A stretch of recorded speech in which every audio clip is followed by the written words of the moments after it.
கர்த்தர் நல்லவர், அவர் கிருபை என்றும் உள்ளது. ஆண்டவராகிய இயேசு கிறிஸ்துவின் நாமத்தினால் உங்கள் ஒவ்வொருவருக்கும் அன்பின் வாழ்த்துக்கள். தேவனுடைய கிருபையும் சமாதானமும் உங்களுக்கு இன்றைக்கு பெருகுவதாக. இன்று மே மாதம் 9ஆம் தேதி சனிக்கிழமை.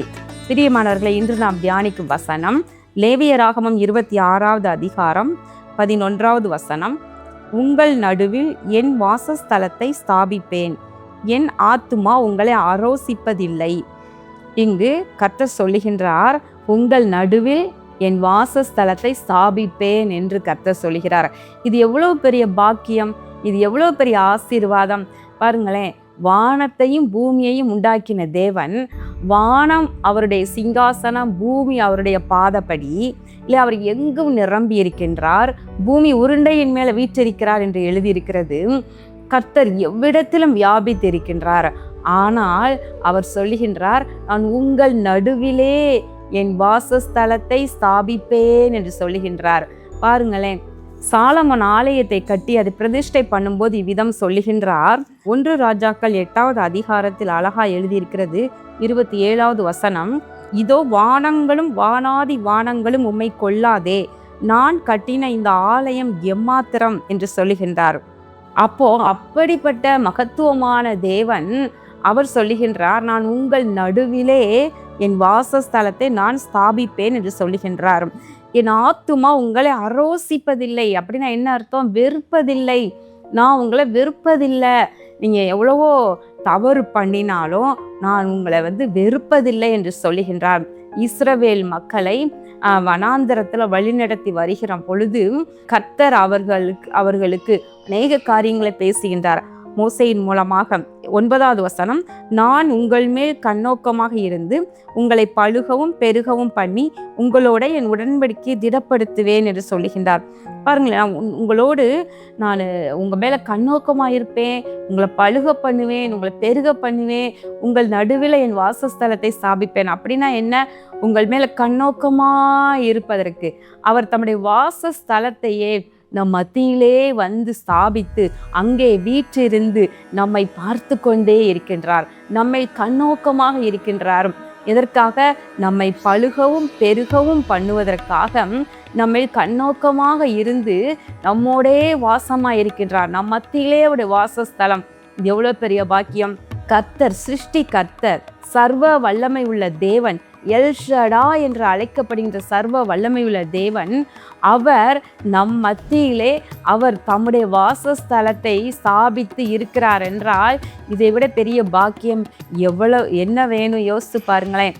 அதோடு கூட நான் உங்களை வெறுப்பதில்லை என்று சொல்லுகின்றார். நான் உங்கள் மத்தியில் உலாவி உங்கள் தேவனாய் இருப்பேன், நீங்கள் என் ஜனமாய் இருப்பீர்கள் என்று கர்த்தர் சொல்கிறார்.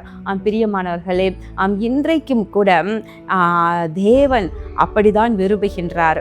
தேவனுடைய ஆவியானவர், பரிசுத்த ஆவியானவர், அவர் நமக்குள்ளே உலாவி அவர் நமக்குள்ளே வாசம் பண்ண விரும்புகின்றார்.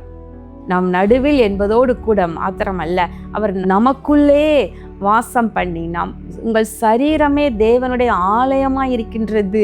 அப்போது நமக்குள்ளே தேவனுடைய ஆவியானவர் தங்கி இருந்து நமக்குள்ளே அசைவாடி நம்முடைய சிந்தை, நம்முடைய பார்வை, நம்முடைய பேச்சு, நம்முடைய நினைவுகள் இவையெல்லாம் அவர் ஆட்கொண்டு ஆளுகை செய்து நம்மை நடத்துகிறவராக இன்றும் நம் மத்தியிலே இருக்கின்றார், நம்மோடு இருக்கின்றார். பிரியமானவர்களே, இது எவ்வளோ பெரிய பாக்கியம்! நீங்கள் அப்படிப்பட்ட ஒரு எல்லையில் இருக்கிறீங்களா? கர்த்தர் உங்கள் மத்தியிலே உங்களோடு வாசம் பண்ணத்தக்கதாக நீங்கள் அவருக்கு பிரியமாய் அவரால் சிநேகிக்கப்படுகிறவர்களாக நீங்கள் இருக்கிறீங்களா?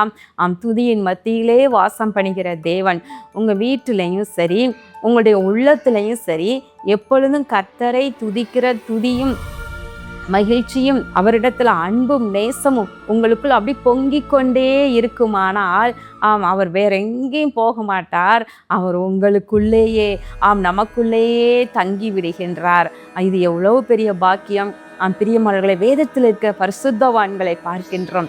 அவர்கள் தேவனோடு கூட அவர்கள் உலாவி அவருடைய உள்ளத்தை அறிந்து அவருடைய சித்தத்தை நிறைவேற்றுவதில் அவங்க விருப்பமாக இருந்தாங்க என்று பார்க்கின்றோம்.